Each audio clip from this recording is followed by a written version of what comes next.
galera, beleza? Espero que todos estejam bem. Hoje é quinta-feira, é dia de falar sobre doenças em específico e hoje a gente vai encerrar essa série de vídeos que eu estou fazendo sobre diabetes, beleza? O que não quer dizer que eu não vá mais fazer vídeos sobre diabetes, eu só vou dar espaço para outras doenças, beleza? Então, se você não me conhece, eu sou Thiago Freitas, eu sou nutricionista e antes de mais nada, não se esqueça de se inscrever no canal, curtir e compartilhar para que mais informações baseadas em ciências e em evidências cheguem para mais pessoas, beleza? E hoje a gente vai entender como o estilo de vida pode ter um impacto no controle da doença ou muitas vezes no desenvolvimento do diabetes, beleza? Então vamos comigo! E para você que ainda não viu, eu tenho uma playlist sobre diabetes, além de uma playlist sobre receitas e diversos alimentos que podem trazer benefícios para a saúde. Então clica aqui ou entra no meu canal para você ter acesso a todas essas listas, beleza? Como os dois últimos vídeos a gente teve uma base alimentar, hoje nós vamos falar sobre outros dois fatores de risco para o desenvolvimento do diabetes, que seria tabagismo e a inatividade física ou sedentarismo. As mudanças do estilo de vida, elas são reconhecidas como o principal fator para a melhora dos marcadores do diabetes. E eu trouxe aqui do lado um estudo para a gente observar justamente isso. Esse é um estudo bem legal porque ele faz um resumão de como todas essas mudanças podem ter um impacto positivo na nossa saúde. A primeira imagem que eu estou compartilhando aqui com vocês, ela nos traz o grau de segurança dos estudos utilizados nessa revisão. De 7 estudos utilizados nessa revisão, 4 apresentam um baixo viés de erro metodológico e 3 um viés moderado. Foram ao total 4.090 participantes e foi observado que quanto melhor o estilo de vida dessa pessoa, menor era o risco de desenvolvimento de diabetes, chegando a atingir 47% a menos, que é um número bastante representativo, vocês concordam? Agora, vamos falar em específico do exercício físico e inicialmente eu preciso separar em exercício físico anaeróbico ou aeróbico. E para a gente entender melhor qual que é essa diferença desses exercícios, né? O aeróbico é aquele exercício que você consegue extrair o máximo possível de energia e é dependente de oxigênio. Ou seja, quando a gente pensa na cascata de fornecimento energético, é o tipo de modelo energético que mais gera energia para o nosso corpo. E quais são exercícios aeróbicos então? Corrida, caminhada, natação, bike, tudo depende da intensidade, beleza galera? Quando a gente segmenta o exercício, a gente tem que entender que a intensidade é o fator principal, beleza? Já o exercício anaeróbico, a gente classifica como anaeróbico justamente porque o oxigênio ele não participa tão ativamente do fornecimento energético. Grande parte da energia vem do sistema ATP-CP ou ATP-creatina-fosfato, ou também dependente da glicose que a gente tem estocado tanto no músculo quanto no fígado. E a gente chama esse estoque de glicogênio muscular ou hepático. É uma moeda energética para o exercício físico. E quais exercícios são considerados anaeróbicos? Lembra que eu falei lá que o tiro de corrida é um exercício anaeróbico? Pois ele é. Crossfit é outro, musculação é outro, levantamento de peso de uma forma geral, um exercício que tem uma explosão muscular muito rápida e um repouso. Daí você explode de novo e descansa, beleza? Deu para entender um pouquinho a diferença? Se ficou alguma dúvida, deixa aqui nos comentários que eu tento explicar um pouquinho melhor para vocês, beleza? E aproveitando os comentários, vocês querem uma série de vídeos sobre nutrição esportiva e as diversas modalidades desses esportes? Deixa aí no comentário o que vocês acham dessa ideia também. Tendo feito essa breve explicação sobre os diferentes tipos de exercício físico, vamos entender efetivamente como eles têm impacto no açúcar do nosso sangue, beleza? Tanto a Sociedade Brasileira de Diabetes quanto a Sociedade Americana de Diabetes preconiza o quê? Por volta de 150 minutos de atividade física moderada a intensa por semana, até 75 minutos de uma atividade física intensa por semana, ou seja, quanto maior a intensidade, menor a necessidade de tempo de realizar esse exercício, com desfecho ou com foco em melhora do açúcar do sangue. 150 minutos por semana daria mais ou menos 30 minutos por dia todos os dias, ou se você quiser fazer 1 hora por dia, daria 2 dias de 1 hora e mais 30 minutos no outro dia. Porque a gente percebe que já não é tão impossível de se atingir, não é? E agora eu vou fazer um grande parênteses porque eu tenho ótimos amigos profissionais da área do movimento, fisioterapeutas e educadores físicos. Quando a gente pensa em atividade física, são esses profissionais que a gente tem que recorrer, porque eles entendem toda a demanda energética, eles entendem padrão de movimento, se você tem lesão ou não. Eu costumo falar que não adianta nada a gente sair do zero, do sofá, e querer treinar 7 dias na semana. a chance da gente se fadigar muito, a gente se machucar e principalmente nos desmotivarmos é gigante.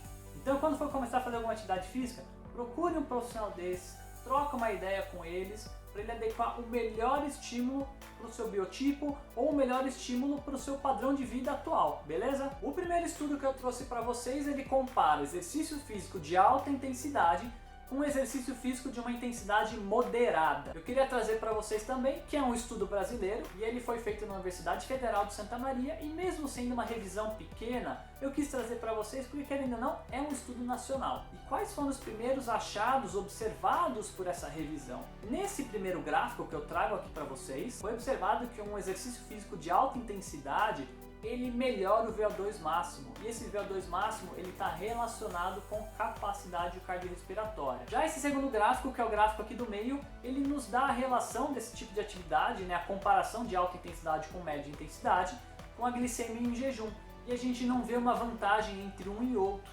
E no último gráfico, ali na última parte do gráfico, que é a hemoglobina glicada, que é outro marcador de açúcar no sangue, existe uma ligeira vantagem, ou uma tendência de vantagem, os exercícios de alta intensidade, mas a gente não consegue bater o martelo se é melhor ou não, comparado com de média intensidade, beleza galera? E qual que é a explicação para a gente observar essa melhora no sistema cardiovascular com exercícios de intensidade alta? Uma das adaptações do coração para esse tipo de estímulo é justamente ter uma contratilidade mais eficaz. Além de tudo, você altera o volume sistólico que esse coração injeta. Outro ponto interessante é que esse estímulo ele melhora ou torna mais eficaz o metabolismo de glicose.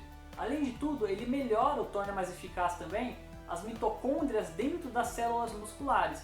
E a mitocôndria é o tecido que tem maior afinidade por energia, ou seja, eu costumo falar que a usina de energia do nosso corpo fica mais forte, fica mais intensa, aumentando essa capacidade de geração de energia. Em resumo, o seu coração ele consegue injetar mais sangue sem fazer tanta força, ou seja, você tem uma sobrecarga cardíaca menor e o seu metabolismo energético fica mais eficaz. Ou seja, a glicose ela é muito mais utilizada e mais utilizável porque nós temos mais mitocôndrias nesse tecido muscular, beleza? Um outro ponto válido, e a gente estava conversando ali do sistema cardiovascular, é que quando a gente pensa num exercício de força, então vamos pensar na musculação, a gente tem uma outra via benéfica para o diabetes e para o controle do açúcar no sangue. Qual que seria essa via? Nós conseguimos captar o açúcar no sangue sem depender da insulina. E lembra nos outros vídeos que eu comentava que um dos fatores de aumento do açúcar no sangue é justamente a resistência da insulina nas células humanas? Nessa primeira imagem eu trouxe para vocês um tecido muscular, ou seja, a membrana muscular, e como a insulina se liga para estimular a entrada da glicose. Ou seja, nessa imagem a gente observa que a insulina está se ligando, estimulando o GLUT4, que é o receptor da glicose. O GLUT4 ele sai ali do meio da membrana e vai para a borda da membrana para a glicose conseguir entrar dentro da célula muscular e fornecer energia. Só que olha só essa outra imagem que eu trouxe para vocês. Vamos pensar que existe uma resistência insulínica, ou seja, o pâncreas já não está dando conta, as membranas celulares elas já estão saturadas de insulina. Quando você faz uma atividade de força, e nessa imagem a gente consegue observar aqui do lado, ali o exercício físico, ele modula diversas cascatas enzimáticas dentro da célula muscular, então ele inibe algumas fases e ativa outras, e essa cascata enzimática tem a capacidade de pegar esse mesmo GLUT4, levar ele para a membrana e puxar a glicose para dentro do músculo, sem depender da insulina. Ou seja, é uma terapêutica interessantíssima no tratamento do diabetes, pensar no exercício físico e principalmente no exercício de força também. E qual é a grande ideia do nosso corpo, né? Se a insulina está saturada, eu preciso que entre açúcar dentro da célula muscular, justamente para o músculo conseguir manter a contração. Então nosso corpo ele tem N ferramentas para conseguir sobreviver e para ter uma ação e uma função ótima. É muito interessante, né, como o corpo funciona. Nesse momento você já deve estar pensando, eu já vou me matricular na natação, eu vou fazer tiro, eu vou fazer crossfit, fazer funcional, vou lutar uma Muay Thai, boxe, enfim.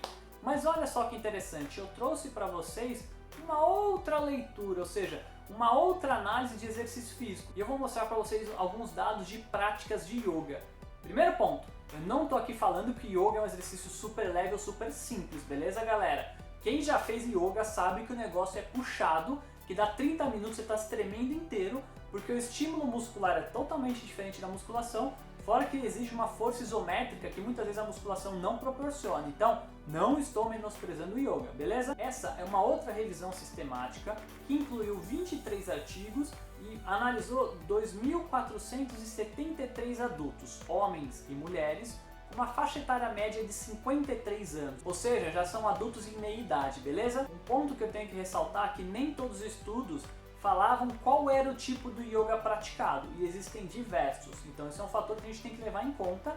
O grupo controle era um grupo de sedentários também, então aqui está comparando o sedentarismo com a prática de yoga. Eles praticavam yoga todos os dias, de segunda a sexta-feira, 1 hora por dia. Então, 1 hora de atividade física por dia, no caso o yoga. Esse primeiro gráfico que eu trago para vocês é justamente o gráfico da hemoglobina glicada, e a gente já consegue observar que existe sim uma melhora nesse parâmetro no praticante de yoga comparado com o sedentário. Além desse dado positivo, a gente pode observar aqui ao lado o dado da glicemia em jejum, que também se demonstrou positivo com a prática do yoga, e um terceiro dado que seria a glicemia pós-prandial, ou seja, a glicemia após o estímulo de refeição, também melhora nos praticantes de yoga. E o que é legal dessa leitura diferente, né, de uma prática que muitas vezes é vista como algo relax? É que o mais importante é você fazer algum tipo de atividade física. Então, quando você compara o sedentário com o praticante de atividade física, a prática de atividade física, seja qual for, seja uma luta, canoagem, natação, alpinismo, mergulho, enfim, você ter uma rotina de exercício físico, você já tem uma melhora em marcadores metabólicos. Legal, né, gente? Eu acho que eu consegui demonstrar a importância de uma rotina de atividade física para vocês, né? Vamos conversar um pouquinho de tabagismo e hábito de fumo. Eu nem preciso falar para vocês que tem trocentos estudos falando de todos os pontos negativos de fumar e diabetes, pressão alta, doença cardiovascular, câncer, né? O Drauzio Varela, então, já está cansado de falar sobre isso. É verdade. Quer dizer, às vezes não. O que eu fumo é importante? Será que o tempo que eu fumo é importante? E se eu deixar de parar de fumar? Isso daí altera alguma coisa nesses dados? Então, chega junto que a gente já vai ver isso daí. Lembrando que esses estudos eles comparam o fumante com o não fumante. Então, sempre vamos comparar um fumante com um não fumante, beleza? Essa primeira meta-análise que eu trouxe para vocês já nos traz dados interessantíssimos. Ela adicionou 88 estudos com um total de mais ou menos 6 milhões de pessoas. Ou seja, é um dado muito robusto. E o que ela nos trouxe então? Primeiro ponto. Fumantes leves, ou seja, que fumam até 10 cigarros ao dia, e eu estou colocando aqui os dados na tela junto para vocês. Eles têm um risco relativo de desenvolver diabetes de 19% quando comparados com um não fumante, ao passo que um fumante moderado, que é de 10 a 19 cigarros por dia, tem um risco aumentado de 34%, e um fumante alto, ou seja, o cara que fuma pra caramba, pelo menos um maço de cigarro por dia, ele tem um risco de desenvolver diabetes de 60% a mais quando comparado com um não fumante. E você já parou para pensar, fumante passivo tem risco ou não? Olha só esse dado. O fumante passivo ele tem um risco aumentado de diabetes de 22% quando comparado com um não fumante. O risco dele é até um pouco maior do que um cara que é fumante leve. Ou seja, ser fumante passivo é um problema também. E se você fuma dentro de casa, perto da sua família, tá na hora de colocar a mão na consciência. Pare de fumar, ou pelo menos fume longe dos seus familiares, que você aumenta muito o risco deles de desenvolver diversos tipos de doença, inclusive o diabetes. Agora, olha essa última tabela que interessante. Se você está parando de fumar, você demora pelo menos 5 anos para diminuir o seu risco de desenvolver diabetes comparado com um cara que nunca fumou. Mas mesmo assim, o seu risco ele sempre vai ser maior do que um cara que nunca fumou. Então, se você está fumando e quer parar, é um dos motivos. Você diminui muito o seu risco. Fora que melhora outros marcadores de saúde também. Então, tá mais do que na hora de largar esse hábito, não é? E eu queria fazer um pequeno parênteses. Eu tentei procurar dados do cigarro eletrônico, do vapor, do narguilé associados com diabéticos. E como esse uso é muito recente, não existem estudos grandes ou robustos que falam piora ou não tem aumento de risco para o desenvolvimento de diabetes. Mas se a gente pensar nas substâncias que você está jogando para dentro do seu organismo, faz sentido pensar que possivelmente aumenta o risco. Então, essa moda que começou entre os jovens de usar o vapor, enfim, benefício para a saúde não tem nenhum. É mais uma graça, né, para falar a verdade. E eu espero do fundo do meu coração que tenha conseguido demonstrar para vocês, por A mais B, que uma melhora no estilo de vida, em específico hoje falando sobre atividade física e fumo é fundamental para o controle do diabetes, sem esquecer da alimentação também. Então vamos tentar encaixar uma atividade física que seja leve para vocês, que seja prazerosa. Se você fuma, comece a diminuir as quantidades de cigarro aos poucos. Se você tiver uma força de vontade sobre-humana e falar, não, Thiago, vou zerar o cigarro da noite pro dia, eu te incentivo. Não vai ser fácil, mas pode ser necessário para ter uma saúde muito melhor nos próximos anos, beleza? E aí, o que vocês acharam do vídeo de hoje? Vocês praticam atividade física? Pensam em começar algum tipo de atividade física? Deixa aqui nos comentários qual que é o planejamento de vocês. E se você fuma, já tentou parar de fumar? Fuma quantos cigarros? Você quer parar de fumar? Deixa aqui nos comentários também, vamos trocar uma ideia. A partir da próxima semana eu vou começar a série de vídeos sobre pressão alta, beleza galera? Então vou dar uma pausa aqui no diabetes, vamos começar a falar sobre pressão alta. Não se esqueçam do que? De curtir e compartilhar o canal. Se inscreva nesse canal também, me sigam nas mídias sociais. Eu sou o Thiago Freitas, sou nutricionista e a minha meta com todos esses vídeos é trazer mais informações para vocês, beleza galera? Então compartilha no grupo do WhatsApp, compartilha no Facebook para a informação chegar para todo mundo, beleza? Falou, muito obrigado e até semana que vem. Tchau!